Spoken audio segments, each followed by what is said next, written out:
Hey guys, it's QuickyBaby and welcome to the winner of the 8.7 replay competition for the Tank Destroyer's Best Player Ev.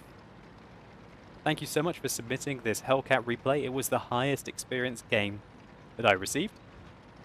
And I'm sure you're going to show everyone just what the Hellcat is capable of in these rather tasty matchups that it gets. So everyone knows that the Hellcat has a very devastating 90mm, 160mm of penetration, and 240 alpha damage, which is really nice for tier 6. 240 alpha damage is nothing to joke about. Now the Hellcat is very interesting because it has a fully traversable turret. If you're more interested in the Hellcat after you watch this video, I definitely recommend going and checking out my tank review on it. It's something that everyone should have in their garage. Now interestingly, Best Player does not get spotted here, and that's because the Hellcat simply gets amazing camouflage while it's firing, so you don't actually get revealed quite often while you're firing in the Hellcat. And that is really the speciality of it, and the speciality of most tank destroyers. But the fact that you have a turret and you're so mobile makes it all the better. So Best Player secures the kill that he made, and he's already done 1,320 damage, and he hasn't even been spotted yet. That's his first bad shot of the game on the looks. And now he's got to be afraid, because if he fires now, he's not even aiming at the looks. Now this is an example of a very good player. He's not even aiming at the looks because he knows that if he fires at him, then he'll get spotted. He waits for the looks to die, and then he begins his assault again. Perfect plays, and that's something that we can all take a lot from. How many of you guys would have shot that looks and revealed yourself and then got devastated by all of the tanks, including the tier 6 tanks, which are still camping at the back? Well, not Best Player. Not Best Player Ev. He knew what he was doing. Relied on his team to take out the free kill that would have been for him on the light tank. Now he can proceed to spot and dominate his flank. So he's looking for a shot across the map now on a KV-1S. Accuracy on the Hellcat allows you to do that. Now he's got the Type 58 again. One thing that's very nice about the Hellcat is because the turret is fully traversable, you don't need to deactivate your binoculars or your camo net to re-engage targets. On quite a few tank destroyers, because of the thin gun arc, you have to physically turn your tank, which will deactivate your binoculars and deactivate your camo net to engage targets.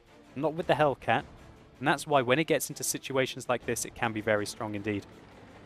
So now that he sees that his team has advanced in front of him, he knows that there's no more use hanging around there, because he won't really get any effective shots, and he won't get any effective spotting. So he swings around to use some of the camo rating from the bushes, and then proceeds to advance past his team.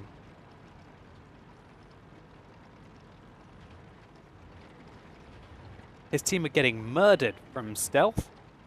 Interestingly, Best Player Ev does not get spotted on his approach. Likely means that he's got a very good camo crew.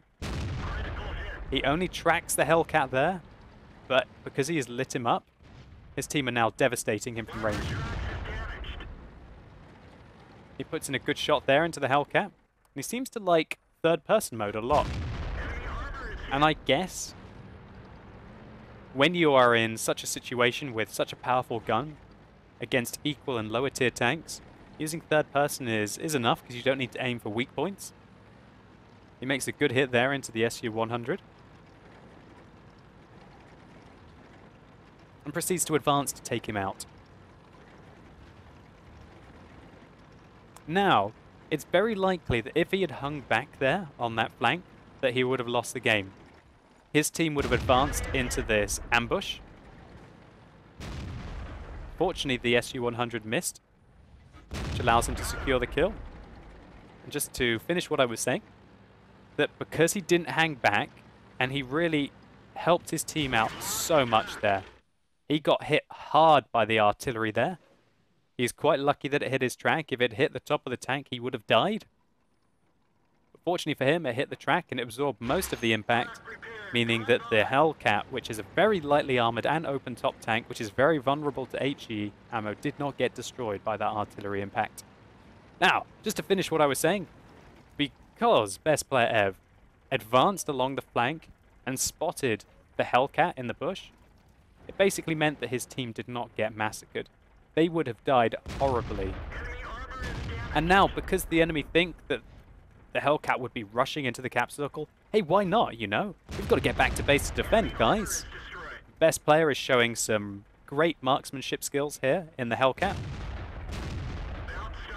Now this ARL is a little too thickly armored for the Hellcat to deal with, especially if you aim at the upper plate. That's the most thickly armored part of the ARL, and really, unless he fires premium shells, he should not be aiming at the upper plate.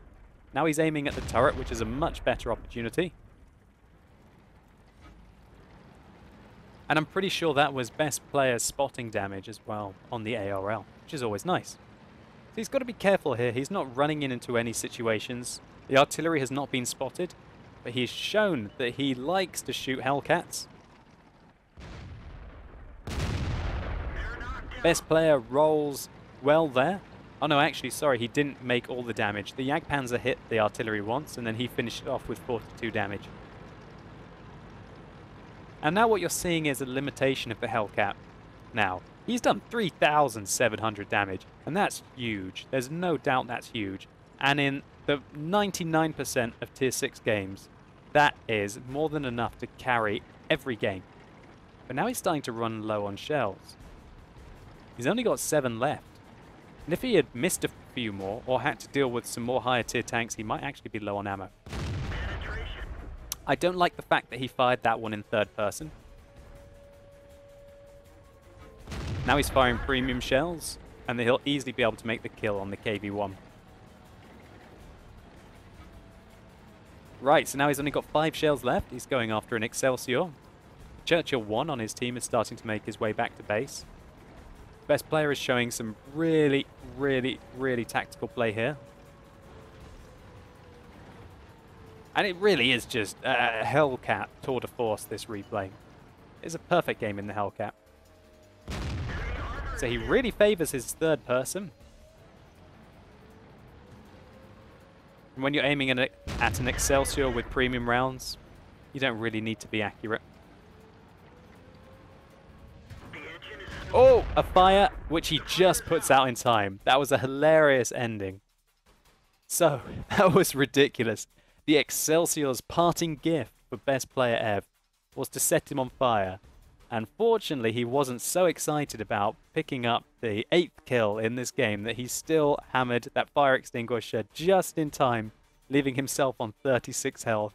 That was an absolutely ridiculous end to the game. But he was able to take out that Excelsior very effectively, killing him in 3 shots, just showing just how fantastic the Hellcat is. It's an amazing beast. And if you don't have one, seriously, go and check out my Hellcat tank review, and then pick one up in the garage. You have to get one of these beasts. So let's take a look at some post-game stats. So here's the winning replay. He got nearly 7,000 experience with his premium account, and that's for a double, guys. That is a double. Now, if that had been a triple, I would be super happy. This would be a 2,300 experience triple, but it's not. It's a double. It's absolutely mind-boggling. What a result.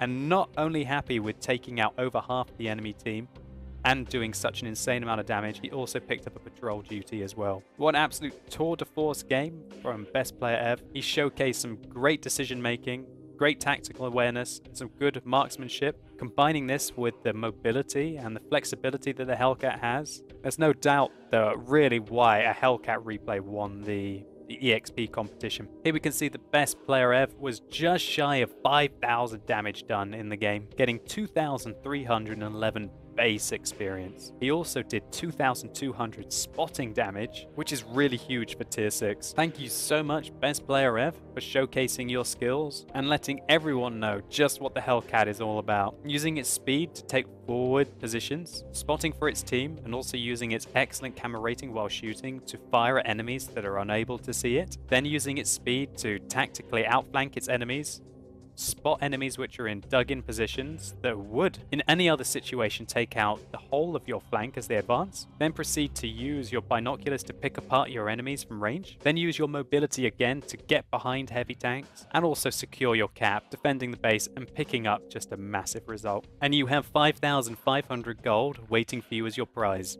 Anyway guys, if you've enjoyed this replay, or the competition in general, please consider rating this video down below. I'd really appreciate it. And let me know in the comments what you think about the Hellcat, and about this replay in particular. I've still got the light tanks, the medium tanks, and some artillery rewards to be giving out, so if you submitted replays and you haven't won this time, stay tuned. And if you didn't submit replays, then you can look forward to some more awesome replays coming in with my commentary. As always guys, thank you so much for watching, you've been epic, and hopefully I'll see you soon.